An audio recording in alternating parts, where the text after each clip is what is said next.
Hello दोस्तों, कैसे हैं आप लोग। आशा करता हूँ आप लोग बहुत ही अच्छे होंगे दोस्तों। पिछली क्लास में जो हम पढ़े थे वो अच्छे से समझ आया होगा। अब हम आगे क्लास को कंटिन्यू करते हैं। पिछली क्लास में हम लोग पढ़े थे पिछली क्लास में हम लोग पढ़े थे डिग्रेसिव टैक्स सिस्टम। लास्ट पॉइंट हम क्या पढ़े थे? अधोगामी कर प्रणाली, यानी कि डिग्रेसिव टैक्स सिस्टम। एक बार इसको रिवाइज कर देते हैं, उसके बाद आगे चलते हैं। डिग्रेसिव डिग्रेसिव टैक्स सिस्टम। टैक्स सिस्टम यानी कि इसका हुआ हिंदी क्या हुआ? अधोगामी। अधोगामी अधोगामी कर प्रणाली। अधोगामी कर प्रणाली, ठीक है। कर प्रणाली, अधोगामी कर प्रणाली, ठीक है। अधोगामी कर प्रणाली, ठीक है। डिग्रेसिव टैक्स सिस्टम मतलब इसका आंसर हुआ, अधोगामी कर प्रणाली, ठीक है। अच्छा, इसे हम कल पढ़ चुके थे। और क्या पढ़े थे इसमें? इसमें देखिए, इस डिग्रेसिव टैक्स सिस्टम में क्या होता है? सीमित आय तक कर दर का बढ़ना। सीमित सीमित आय तक कर दर का बढ़ना। सीमित आय तक कर दर का बढ़ना, ठीक है। ये सब हम लोग कल पढ़ चुके थे, ठीक है। जैसे कि 1 लाख का 1 लाख का 1% है, ठीक है। 1 लाख का 1% मान लिए, ठीक है। उसी तरह 2 लाख का 2% है, मान लिए हम लोग। क्या किए हम लोग? मान लिए 2%। उसी तरह 3 लाख का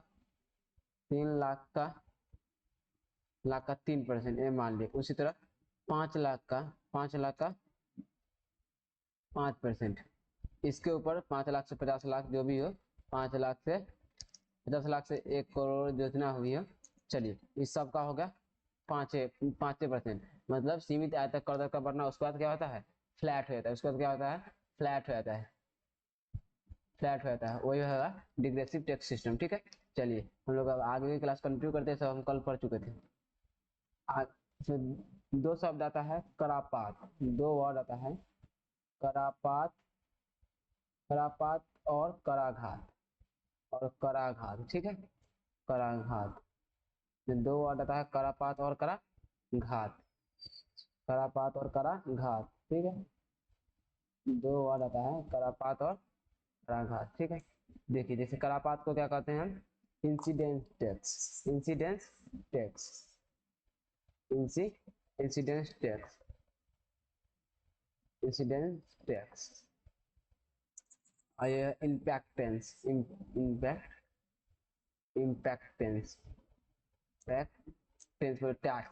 इम्पैक्ट टैक्स, सॉरी टेंस बोल रहे हैं। इम्पैक्ट इंसिडेंस टैक्स क्या है?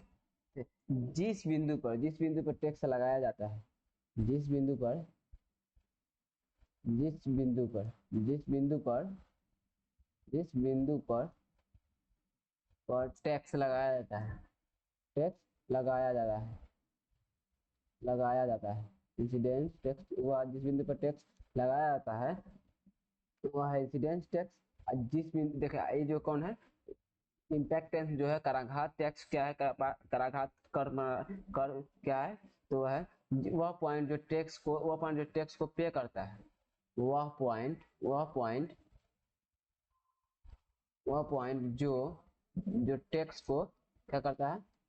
टैक्स को पे करता है, ठीक है। जो टैक्स को पे करता है वह है क्या? कराघात, यानी कि इम्पैक्ट टैक्स, ठीक है। जिस बिंदु पर टैक्स लगाया जाता है वो क्या है? Incidence tax. जैसे कि मान के आपके पास आपकी सैलरी कितनी है? आपकी इनकम जो है, आपकी इनकम मान लिए 50,000 है, ठीक है। 50,000 है, ठीक है। इसका 4% आप टैक्स पे करते हैं। 4% टैक्स पे करते हैं। ये जो पे किए आप, पे जो किए वो कराघात कहलाया। कराघात, ठीक है। कराघात कहलाया, यानी कि इम्पैक्ट टैक्स, ठीक है। और उसी तरह जो सैलरी जो आपका हुआ, जो सैलरी आपकी इनकम जो इंसिडेंस टैक्स है, वो कौन सा है? इंसिडेंट। आपका इनकम जो हुआ वो कौन सा है? इंसिडेंस टैक्स, यानी कि कराघात। एक करापात, सॉरी। एक कराघात, एक करापात, ठीक है। करापात यानी कि इंसिडेंस, ठीक है। करापात यानी कि इंसिडेंस। करापात, ठीक है, यानी कि इंसिडेंस। समझ गए आप? चलिए अब हम लोग थोड़ा इसमें आगे बता देते हैं। इसी में आता है क्या, डायरेक्ट टैक्स और डायरेक्ट टैक्स और indirect tax. Direct tax, direct direct tax और इनडायरेक्ट टैक्स। इनडायरेक्ट टैक्स, ठीक है। अब देख लीजिए डायरेक्ट टैक्स क्या है, यानी कि प्रत्यक्ष कर। डायरेक्ट टैक्स मतलब प्रत्यक्ष कर, इसका हिंदी में लिखे हैं प्रत्यक्ष कर। प्रत्यक्ष कर, डायरेक्ट टैक्स मतलब प्रत्यक्ष कर, और इनडायरेक्ट टैक्स मतलब अप्रत्यक्ष कर। अप्रत्यक्ष कर, इनडायरेक्ट टैक्स मतलब अप्रत्यक्ष कर, ठीक है। इसमें बता देते हैं आपको, इनडायरेक्ट टैक्स मतलब अप्रत्यक्ष कर। एक ही पॉइंट पर, जैसे कि एक ही पॉइंट पर, एक ही पॉइंट पर, एक ही पॉइंट पर, एक ही पॉइंट पर हो, अगर दोनों एक ही पॉइंट पर हो, दोनों अगर एक ही पॉइंट पर हो तो वो हुआ इनडायरेक्ट टैक्स। दोनों अगर एक ही पॉइंट पे वो कौन सा हुआ, इनडायरेक्ट टैक्स। उदाहरण देकर समझाएंगे, थोड़ा सवाल कीजिए। और उसके बाद दोनों अगर एक ही पॉइंट पर हो तो वो क्या हुआ, इनडायरेक्ट टैक्स। और टैक्स लगा किसी और पे हो, टैक्स लगा किसी और पे हो, लगा किसी और पे, लगा किसी और पर, और जमा कोई और करे, और जमा कोई और करे, और लगा किसी और पर हो, और पे कोई और करे, पे कोई और करे, ठीक है। ये हुआ अप्रत्यक्ष कर। अब देखिए जिस पॉइंट पर मैं मान ली कि आप इनकम मतलब कोई जॉब किए, उसमें आपका सैलरी कितना है, 50,000 है, ठीक है। उसमें आपका सैलरी 50,000 है। इसका जो 4% टैक्स दिए हैं, तो जो 4% टैक्स दिए हैं आप, 4% इसका मान लिया आप 4% इसका टैक्स दिए हैं, तो इस सैलरी आपका 4% टैक्स भी आप दिए, ये हुआ डायरेक्ट टैक्स। ये जो हुआ डायरेक्ट टैक्स। लेकिन मान के आप किसी होटल में खाना खाने गए, किसी होटल में, किसी होटल में खाना खाने गए, ठीक है। होटल में सामान सामान ऑर्डर किए, उसमें जो सर्विस चार्ज लगा, सर्विस चार्ज, उसमें जो सर्विस चार्ज लगा, उसमें जो सर्विस चार्ज लगा, जो सर्विस चार्ज जो लगा, मैं इस होटल वाला को टैक्स लगा है होटल वाले पर, और सर्विस चार्ज जोड़कर, और सर्विस चार्ज जोड़कर पे करना पड़ा आपको, दे दिया आपको, यानी कि पे करना पड़ा आपको। तो ये हो गया इनडायरेक्ट टैक्स। जैसे कि आपको बता देते हैं, इसमें एक और बता देते हैं डायरेक्ट टैक्स क्या हुआ। जैसे कि आप ब्रेड खरीदे, ब्रेड खरीदे, ठीक है। तो ब्रेड का जो टैक्स है लगा है कंपनी पर, ब्रेड का जो टैक्स लगा है कंपनी पर, कंपनी पर, लेकिन पे कौन किया, खरीदने वाला। पे कौन किया, खरीदने वाला किया, ठीक है। खरीदने वाला किया, खरीदने वाला, ठीक है। जो पे किया, जो इसका बाय किया, वही वही पे किया, ठीक है। ये हुआ इनडायरेक्ट टैक्स। लेकिन डायरेक्ट टैक्स वो हुआ जो आप मतलब जैसे कि आपका सैलरी है, इनकम है आपका, ठीक है। और उसका आपका आपका इनकम, आप जो कमाए वो, और उसका जो टैक्स टैक्स भी आप ही पे करे, ये हुआ इनडायरेक्ट टैक्स। और ये हुआ इनडायरेक्ट टैक्स। और मतलब अति किसी और पर लगा, टैक्स किसी और पे लगा हो और पे कोई और करे, ये हुआ डायरेक्ट टैक्स, इनडायरेक्ट टैक्स, ठीक है। ये हुआ इनडायरेक्ट टैक्स, ठीक है। इसी में आगे नेक्स्ट पॉइंट आता है शेष। इसी में आगे नेक्स्ट पॉइंट क्या आता है, शेष, ठीक है। शेष का थोड़ा आगे डिटेल में बात करेंगे। शेष, शेष क्या है, शेष, शेष यानी कि, शेष यानी कि उपकर, उपकर, शेष यानी कि उपकर, उपकर, ठीक है।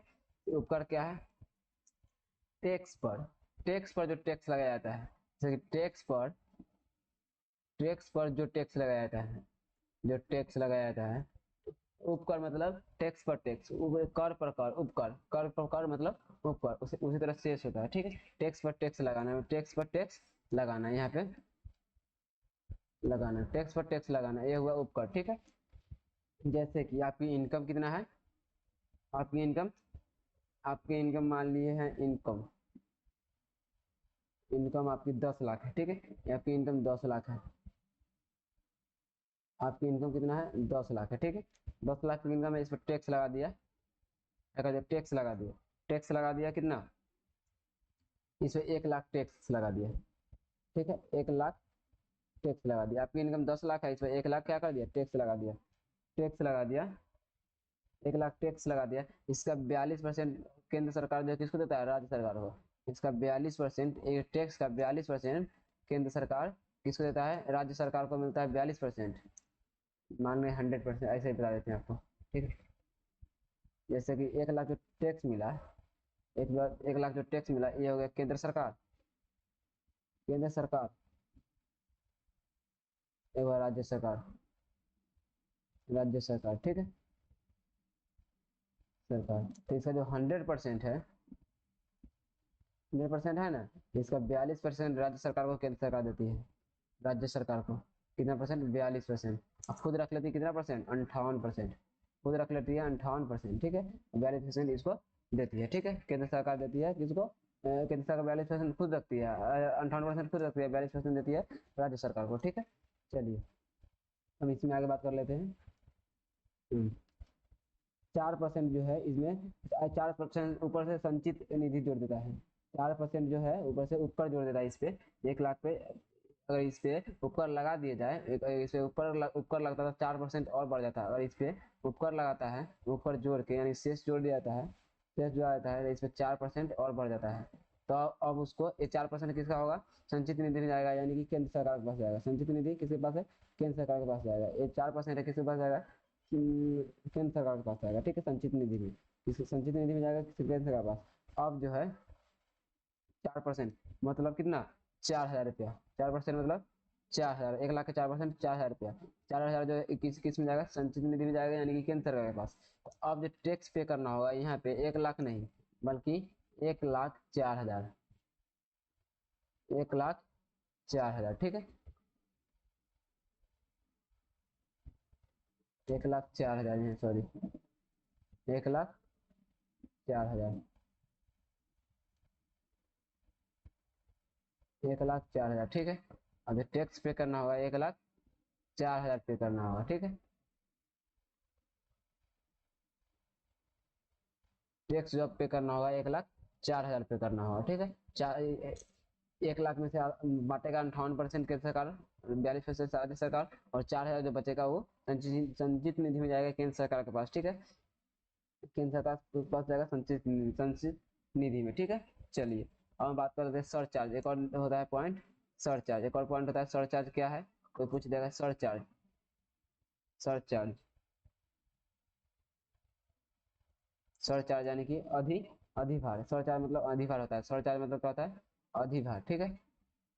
सरचार्ज मतलब अधिभार। तो अधिभार क्या है, देखिए अधिभार वो है, जैसे कि आपको ये अधिभार जो है टैक्स प्लस शेष, टैक्स प्लस शेष, प्लस शेष के ऊपर टैक्स, टैक्स प्लस शेष के ऊपर में टैक्स, टैक्स प्लस शेष के इन दोनों पर टैक्स, इन दोनों पर, इन दोनों पर टैक्स, इन दोनों पर टैक्स, टैक्स प्लस शेष के ऊपर में, यानी कि इन दोनों पर टैक्स, ये हुआ अधिभार। टैक्स लगाने आए किया हुआ कि अधिभार। जैसे कि आपको बताते हैं, जैसे कि आपको 50 लाख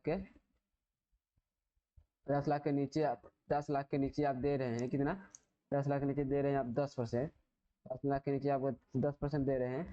जैसे ही आप 50 लाख से, जैसे ही आप 50 से 1 करोड़ तक जाइएगा, 1 करोड़ तक जाइएगा, आपको टैक्स देना पड़ जाएगा 15%। जैसे आपको टैक्स देना पड़ जाएगा कितना, 15%। ये हुआ अधिभार, ये हुआ अधिभार। अधिभार किसके पास होता है, केंद्र सरकार लगाता है। अधिभार कौन लगाता है, केंद्र सरकार लगाता है। अधिभार कौन लगाता है, अधिभार केंद्र सरकार लगाता है, ठीक है।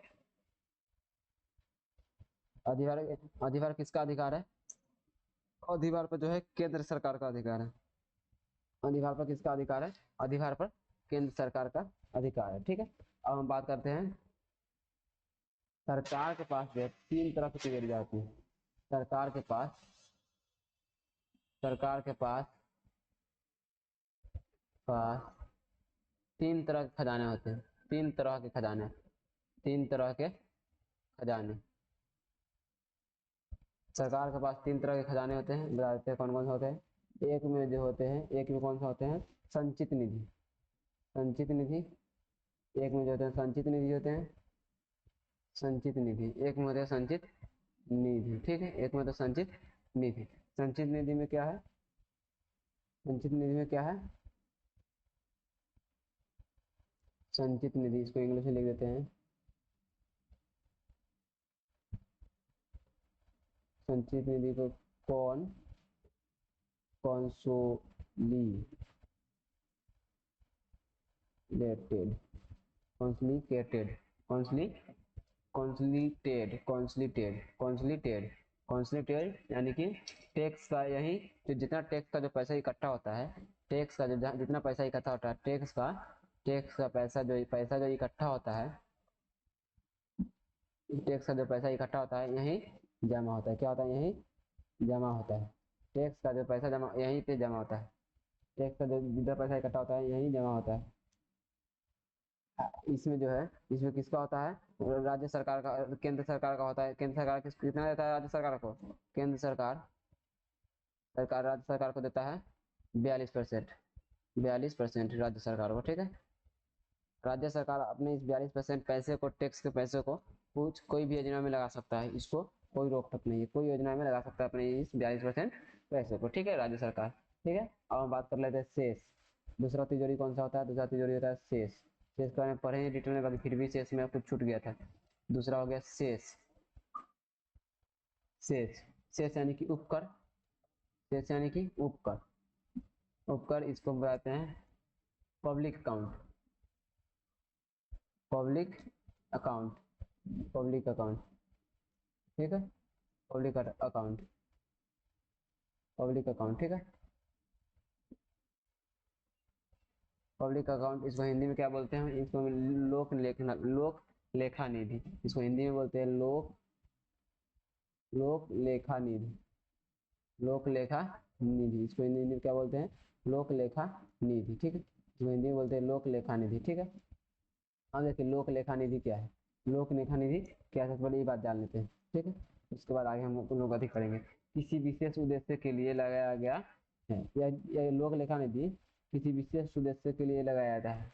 लोक लेखा निधि किसी विशेष उद्देश्य के लिए लगाया जाता है। लोक लेखा निधि में पैसा जमा होता है, ठीक है। लोक लेखा निधि में पैसा जमा होता है। यह जो है शेष, शेष किसी विशेष उद्देश्य के लिए लगाया जाता है। किसी विशेष उद्देश्य के लिए लगाया जाता है। उद्देश्यों के लिए लगाया जाता है। लिए लगाया जाता है। लगाया जाता है, किसी विशेष उद्देश्य के लिए लगाया जाता है। शेष किस लिए लगाया? किसी विशेष उद्देश्य के लिए लगाया जाता है, ठीक है। ये किसी विशेष उद्देश्य के लिए लगाया जाता है।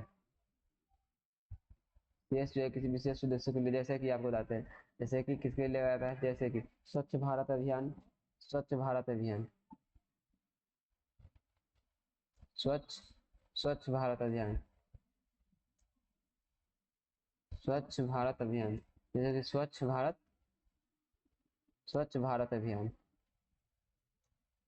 अभियान, स्वच्छ भारत अभियान। दूसरा में आपको क्या हो गया? अब दूसरा में हो गया किसान कल्याण योजना। किसान कल्याण योजना, किसान कल्याण, किसान कल्याण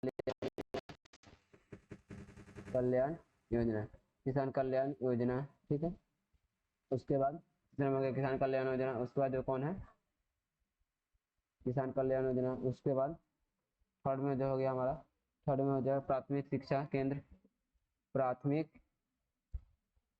प्राथमिक शिक्षा प्राथमिक शिक्षा केंद्र, प्राथमिक शिक्षा केंद्र। उसके बाद माध्यमिक शिक्षा केंद्र। माध्यमिक शिक्षा पर यूज होता है माध्यमिक शिक्षा पर यूज होता है, ठीक है। जब अब देखिए 4% शेष का पैसा होता है 4%। स्वच्छ भारत अभियान पर यूज होता है 0.5%। स्वच्छ भारत अभियान पर होता है यूज 0.5%। स्वच्छ भारत अभियान पर कितना यूज होता है? 0.5%। किसान कल्याण योजना पर कितना यूज होता है? 0.5%। किसान कल्याण योजना पर होता है 0.5%। किसान कल्याण योजना पर होता है 0.5%, ठीक है। प्राथमिक शिक्षा केंद्र पर जो यूज होता है 2% होता है। प्राथमिक शिक्षा केंद्र पर यूज होता है 2%। प्राथमिक शिक्षा केंद्र पर यूज होता है 2%। उसी तरह माध्यमिक शिक्षा केंद्र पर यूज होता है 1%। माध्यमिक शिक्षा केंद्र पर होता है 1%। हाँ देखिए प्राथमिक शिक्षा केंद्र पर 2% का यूज होता है, क्योंकि इसमें प्राथमिक शिक्षा में 14 साल तक के बच्चे पढ़ते हैं, जो कि 14 साल तक के बच्चे के प्राथमिक शिक्षा फ्री है, शिक्षा मुफ्त है, इसीलिए इस पर 2% यूज किया जाता है। माध्यमिक शिक्षा में थोड़ा उच्च क्लास में जाते हैं, इसीलिए बच्चे को पैसा थोड़ा लगता है अपने से भी, और सरकार थोड़ा कम पैसा देती है, ठीक है। चलिए अब देखिए, अब देखिए ये 0.5% जो दोनों यूज हुआ है, ये जो दोनों यूज है 0.5, इसको क्या होता है, सर्विस टैक्स से लिया जाता है। ये जो सर्विस टैक्स से लिया जाता है, सर्विस टैक्स, सर्विस टैक्स लिया जाता है। ये जो 0.5% जो यूज हुआ है किसमें, किसान स्वच्छ भारत अभियान में और किसान कल्याण योजना में जो यूज हुआ है, सर्विस टैक्स से लिया जाता है। ये कहाँ से लिया जाता है, सर्विस टैक्स से लिया जाता है, ठीक है। और ये जो 1% और ये जो 3% यूज हुआ है, ये इनकम टैक्स से लिया जाता है। ये इनकम टैक्स से लिया जाता है, इनकम टैक्स से लिया जाता है, ये इनकम टैक्स से लिया जाता है, ठीक है। ये कहाँ से लिया जाता है, ये इनकम टैक्स से लिया जाता है, ठीक है। ये कहाँ से लिया जाता है, इनकम टैक्स से लिया जाता है। ये कहाँ से लिया जाता है, ये इनकम टैक्स से लिया जाता है, ठीक। चलिए आगे हम लोग देख लेते हैं, इतना तो पढ़ लिए हम लोग। अच्छा, इसमें जो हम छोड़ दिए थे शेष में, इसमें शेष का जो पैसा 4% है, शेष का पैसा अगर बचता है तो इसका यूज दूसरे काम में नहीं किया जाएगा। तो इसका इसका जो यूज है, इसका यूज दूसरे काम में नहीं किया जाएगा, दूसरे काम में दूसरे काम में नहीं किया जाएगा। इसका यूज दूसरे योजना में नहीं किया जाएगा। इसका यूज दूसरे योजना में दूसरे योजना में नहीं किया जाएगा, दूसरे योजना में नहीं किया जाएगा। मतलब जिस योजना के लिए आया है, जिस योजना के लिए आया है उसी योजना में उसी योजना में यूज होगा, ठीक है। तो इसके लिए अब बात कर लेते हैं मतलब तीसरा तिजोरी कौन सा होता है, सरकार के पास तीसरा तिजोरी कौन सा होता है, सरचार्ज होता है, सरचार्ज होता है। तीसरा तिजोरी सरकार के पास कौन सा होता है, सरचार्ज, यानी कि अधिभार होता है, अधिभार, ठीक है। अधिभार तीसरा तिजोरी सरकार के पास कौन सा होता है, सरचार्ज यानी कि अधिभार। यह इस पर केवल केंद्र सरकार का अधिकार है, इस पर जो है केवल केवल केंद्र सरकार का अधिकार है, केंद्र सरकार का अधिकार है। इस पर केवल केंद्र सरकार का अधिकार है, ठीक है। इस पर केवल केंद्र सरकार का अधिकार है, जैसे कि आपको बता ही दिए थे, जैसे कि आपको बताए हुए थे। इसमें क्या बताए हुए थे, जैसे कि आपके पास 50 लाख के, मान लीजिए 50 लाख के नीचे का टैक्स है, 50 लाख, ठीक, लाख के नीचे का टैक्स है, इस पर 10% ले रहे हैं, इस पर 10% ले रहे हैं, लेकिन 50 से अगर 1 करोड़ पर गए, 50 से अगर 1 करोड़ पर गए, तो इस पर आपको 15% देना पड़ेगा। यानी कि शेष प्लस शेष, अधिभार क्या होता है, शेष यानी टैक्स प्लस टैक्स प्लस शेष पर टैक्स, ठीक है। ये हुआ अधिकार, ठीक है। तो हम बता चुके थे, आए क्लास को फिर कल कंटिन्यू करेंगे। और उसके बाद वीडियो अच्छी लगी है तो वीडियो को लाइक करना ना भूले, अगर वीडियो समझ नहीं आया तो दोबारा वीडियो को जाकर देख ले। फिर मिलेंगे अगले वीडियो में, दीजिए हमें इजाजत। जय हिंद, जय भारत।